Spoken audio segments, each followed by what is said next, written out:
If you're an American woman and walk into almost any clothing store, odds are you won't find your size. Over 15% of American women are a size 14 and above. And the average American woman, she's wearing a size 16. So why do most clothing stores stop at a size extra large, aka 10 or 12? Whether it's Monday, Tuesday, Wednesday, Thursday, Friday, Saturday, Sunday, whenever you are watching this, my name is Lee, and I am a size 10.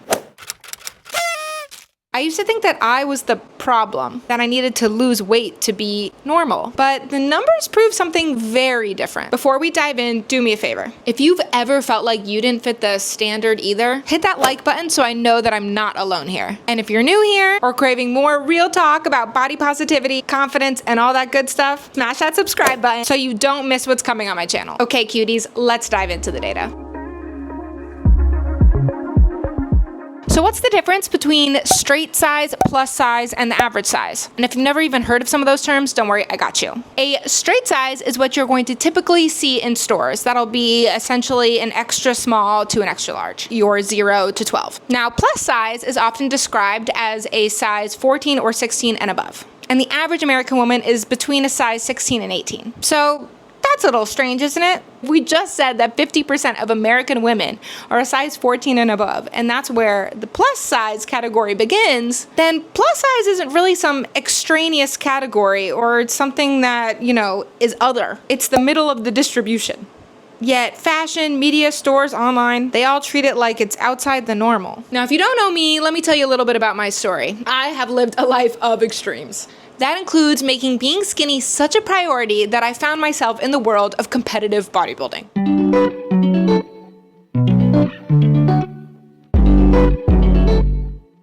Just so I could get down to a size small. I was starting my sophomore year of college at the literal lowest point of my life. I was in a toxic relationship, which I didn't know at the time, being told constantly that I had gained way too much weight over that past summer. Gearing up for a cheer season when my coach already told me that she would not be giving me a uniform in my size because I had gotten a little bit bigger, and feeling like I had literally no idea what I wanted in life. So when I'm scrolling on Instagram one day and I see a girl that I went to high school with all bronzed up in a sparkly bikini in the smallest form that a human could possibly be in, I finally felt I had found the perfect solution to all of my problems, aka being fat. That's how I dove into 2 years of training and competing in competitive bodybuilding, taking home first place trophies and even winning myself a spot at the national championships. And I finally got to hit that size small that I wanted, extra small even, but I still hated myself. Hated myself even more than when I started. So I slowly gained back the weight and realizing that my weight had nothing to do with my happiness at all. But the weight started coming on more and more, and eventually I weighed more than when I even started, and even more than what I weigh right now. I found myself at a size 12-14. And I remember how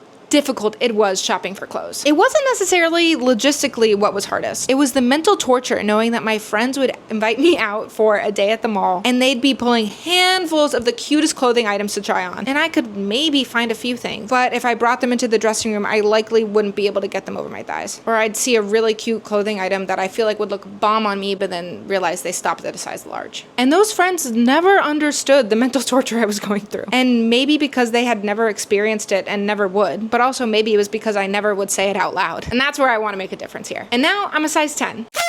I'm not a size small, but I am below average based on the data that we've discussed. And yet my comments are filled with messages telling me that I need to lose weight. And I want to think that genuinely some people do mean well, but ultimately they just don't get the larger picture here. So if half of us are a size 14 or bigger, why does it feel like that's not the case? Let's break down the 4 biggest reasons. First, vanity sizing. Labels vary wildly. What one brand calls a size 10, another might call a 14. Vanity sizing, aka making clothing labels smaller than the size that's actually measured, makes things very confusing for women to find their fit. Second, plus size being marketed as other. Often, plus size starts at a 14 or a 16. And even though, as we've discussed, the average begins in that range, the way stores design racks, marketing, and the location of plus size sections, often only even being sold online, act all as if plus size is other. That means women who are actually average by the data are led to feel excluded. Third, what you see as plus size isn't actually plus size. Fashion magazines, runway shows, advertising, social media, all overwhelmingly feature straight sizes, which are those sizes small to extra large. But plus size modeling can start as low as a size 8. Only 24 of the nearly 9,000 runway looks, less than 1%, would fit the average American woman. If you almost never see women who look like you internalize that normal must be much smaller. It's not.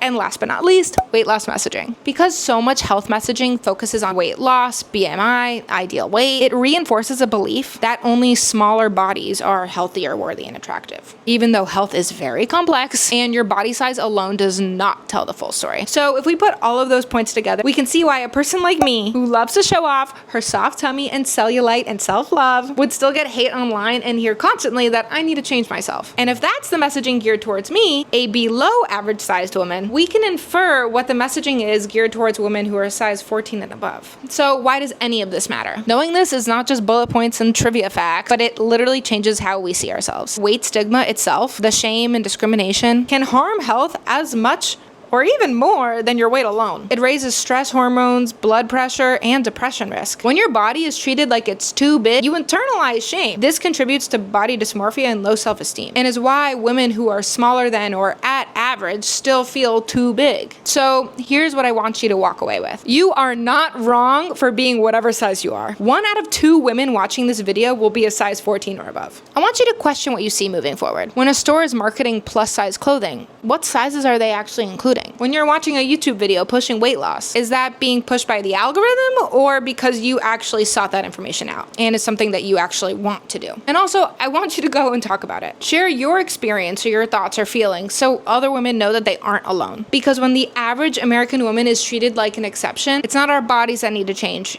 it's the culture. So thank you so much for watching with me, cuties. If this video shifted how you see yourself even a little bit, please give it a like. And if this is your first time here or you want some more authenticity in your feed, hit subscribe. Let's change the narrative together, one video at a time. And I love you so much. Mwah. Yes, the future's yours. The future's yours. Yes, the future's yours. The future's yours. The skies are wide.